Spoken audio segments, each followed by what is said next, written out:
శ్రీమద్ రామాయణము బాలకాండ 4వ సర్గ. వాల్మీకి మహర్షి రామాయణ మహాకావ్యమును 24,000 శ్లోకములలో 500 సర్గలలో 6 కాండలలో రచించాడు. రామ పట్టాభిషేకము మరియు అశ్వమేధ యాగము వరకు రచించాడు. తరువాత ఘట్టములను ఉత్తరకాండలో రచించాడు. రామాయణ కథను చక్కగా పఠించగలవారి ఎవరా అని ఆలోచించాడు వాల్మీకి. ఆ ప్రకారంగా ఆలోచిస్తున్న వాల్మీకి మునివేషధారులైన 2 గాయకులు తారసిల్లారు. వారి పేరు కుశలవులు.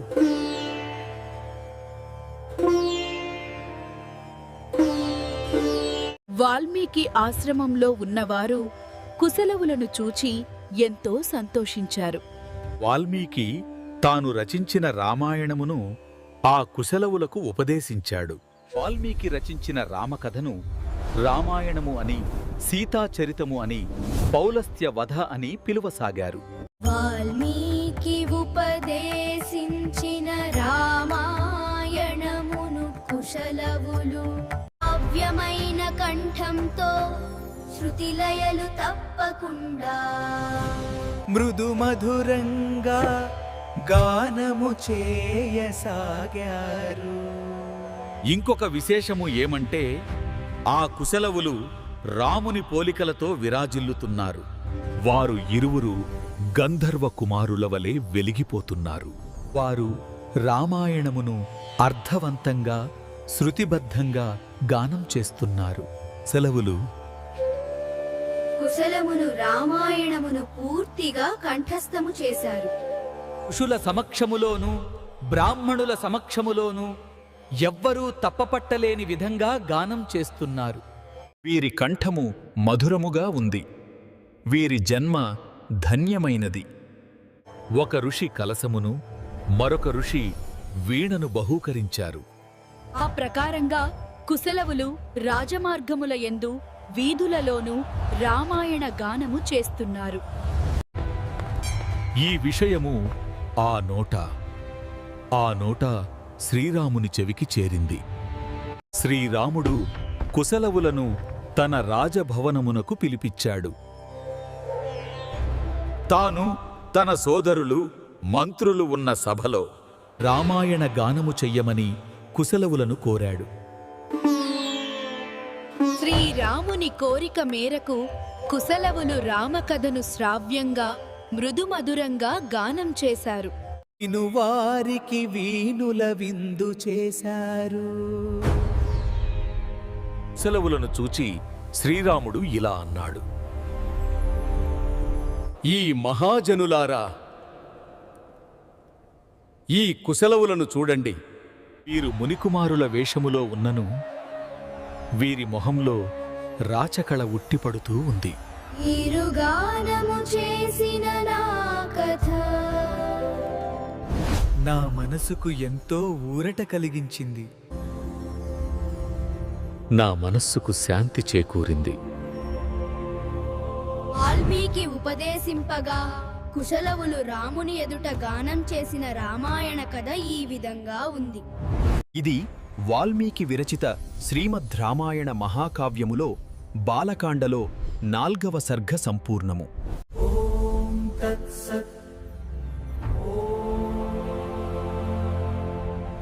ఈ శ్రీమద్ రామాయణము బాలకాండ 5వ సర్గ.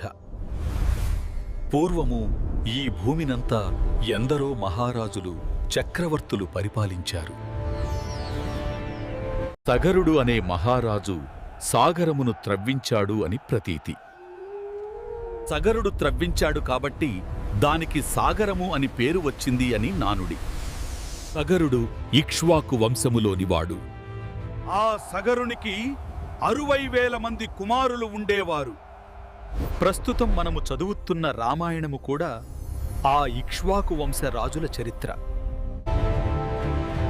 సరయూ నదీ తీరంలో కోసల దేశము ఉండేది. ఆ దేశము ఎల్లప్పుడూ ధనధాన్యములతో నిండి సంతుష్టులైన ప్రజలతో అలరారుతూ ఉండేది. ఆ నగరంలో ఎన్నో సాంస్కృతిక సంఘములు ఉండేవి. నటీనటులు ఉండేవారు. ఆ నగరంలో ఎన్నో ఉద్యానవనములు ఉండేవి. ఆ నగరము చుట్టూ శత్రువులు రాకుండా ఎత్తైన ప్రాకారములు ఉండేవి. ఆ ప్రాకారము వెలుపల లోతైన అగట్ట ఉండేది. ఆ నగరములో ఏనుగులు, గుర్రములు, ఒంటెలు, గాడిదలు సమృద్ధిగా ఉండేవి. ఆ నగరము ఎల్లప్పుడూ వర్తకమునకు వచ్చిన వర్తకులతోనూ, కప్పము కట్టడానికి వచ్చిన సామంత రాజులతోనూ కిటకిటలాడుతూ ఉండేది. ఆ నగరములో రాజగృహములు, ఎత్తైన మేడలు, క్రీడాశాలలు సమృద్ధిగా ఉండేవి. ఆ నగరము సమతల ప్రదేశములో నిర్మింపబడినది. ఆ నగరములో గృహములు మొదలగు కట్టడములు పూర్తిగా కట్టబడి ఉన్నవి. వృధాగా ఏ ప్రదేశము వదిలిపెట్టబడలేదు. ఆ నగరములో సంగీత వాద్య కచేరీలు ఎల్లప్పుడూ జరుగుతూ ఉండేవి. ఆ నగరంలో ఎంతో మంది యోధులు, వీరులు ఉండేవారు. వారు విలువిద్యలో సిద్ధహస్తులు.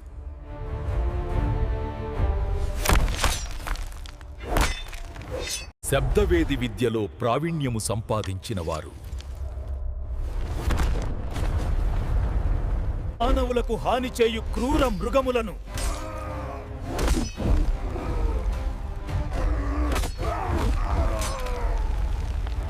ఆయుధములు లేకుంటే ఒట్టి చేతులతో కాని చంపగలిగిన బలపరాక్రమములు కలిగిన వారు. ఆయుధములు లేకుంటే ఒట్టి చేతులతో కాని చంపగలిగిన బలపరాక్రమములు కలిగిన వారు. అటువంటి సర్వలక్షణ సమన్వితమైన మహానగరమే అయోధ్య. కోసలదేశ రాజధాని. అయోధ్యను రాజధానిగా చేసుకొని దశరథ మహారాజు కోసల దేశమును పరిపాలిస్తున్నాడు. ఆ నగరములో 4 జాతుల వారు నివసించేవారు. అందులో బ్రాహ్మణ, క్షత్రియ, వైశ్యులు అందరూ పరమనిష్ఠాగరిష్ఠులు. ప్రతిరోజు అగ్నిహోత్రము చేసేవారు.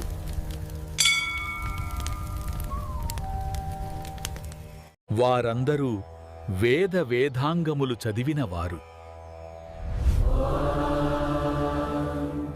మంచి గుణముతో అలరారేవారు.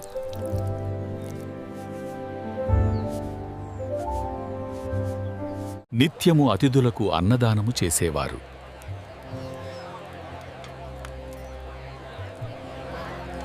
ఎల్లప్పుడూ సత్యమునే పలికేవారు. మహాబుద్ధిమంతులు. అందరూ మహర్షుల మాదిరి స్వచ్ఛమైన జీవితమును గడుపుతున్నారు. ఇది వాల్మీకి విరచిత శ్రీమద్ రామాయణ మహాకావ్యములో బాలకాండలో 5వ సర్గ సంపూర్ణము. శ్రీమద్ రామాయణము బాలకాండ 6వ సర్గ. అయోధ్యా నగరమును పరిపాలించు దశరథుడు. దశరథుడు వేదములను అధ్యయనము చేశాడు. పండితులను పూజించాడు. అమితమైన పరాక్రమవంతుడు. దశరథుడు అంటే అయోధ్య ప్రజలకు ఎంతో ఇష్టం.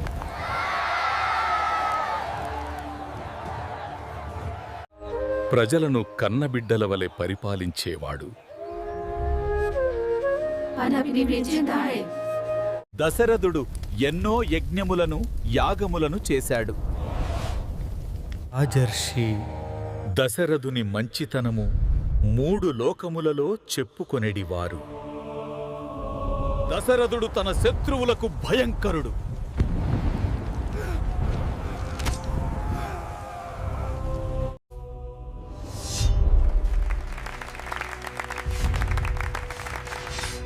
అధికమైన సంపదలు కలవాడు.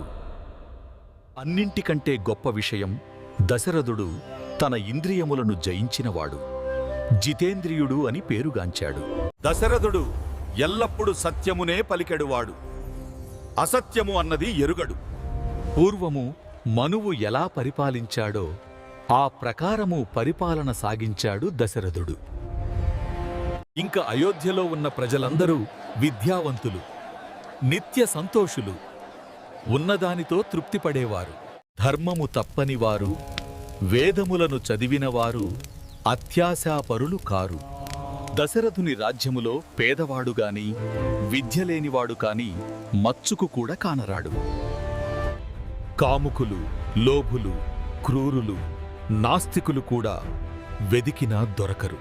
అయోధ్యలోని స్త్రీలు కూడా ధర్మపరులు, నిర్మలమైన మనస్సు కలవారు. అయోధ్య నగరములో చెవులకు కుండలములు లేనివాడు, కిరీటములు లేనివాడు, పుష్పమాలలతో అలంకరించుకొననివాడు కానరారు.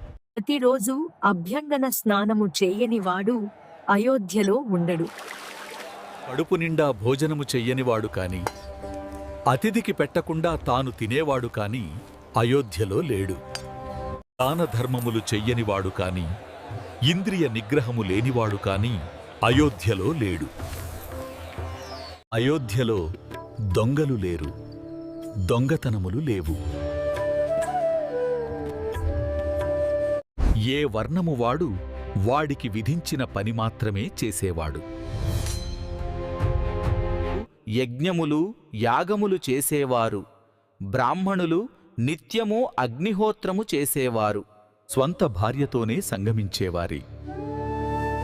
పరాయి స్త్రీలను కన్నెత్తి కూడా చూచేవారు కాదు. అత్యవసర పరిస్థితులలో తప్ప ఇతరుల నుండి దానములు స్వీకరించేవారు కాదు. దశరథుని పాలనలో నాస్తికులుగాని అసత్యము పలుకువారుగాని లేరు. అయోధ్యలో ఎవరికీ ఎటువంటి బాధలు ఉండేవి కావు. ఆడవారు కాని మగవారు కాని అందరూ ఐశ్వర్యవంతులే గాని పేదవారు లేరు. అయోధ్యావాసులకు రాజభక్తి ఎక్కువ.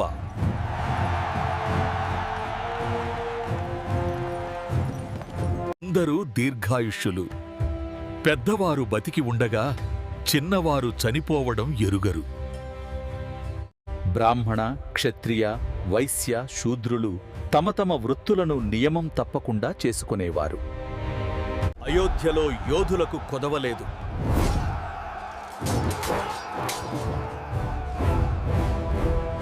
అందరికీ అస్త్రవిద్య, శస్త్రవిద్య నైపుణ్యము మెండుగా ఉండేది.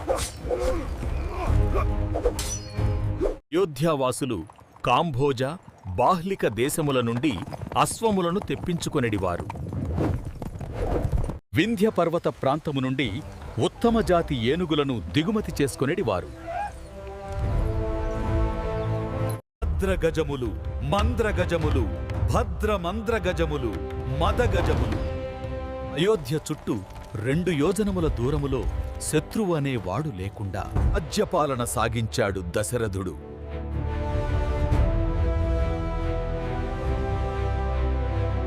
ఇది వాల్మీకి విరచిత రామాయణ మహాకావ్యములో బాలకాండలో 6వ సర్గ సంపూర్ణము.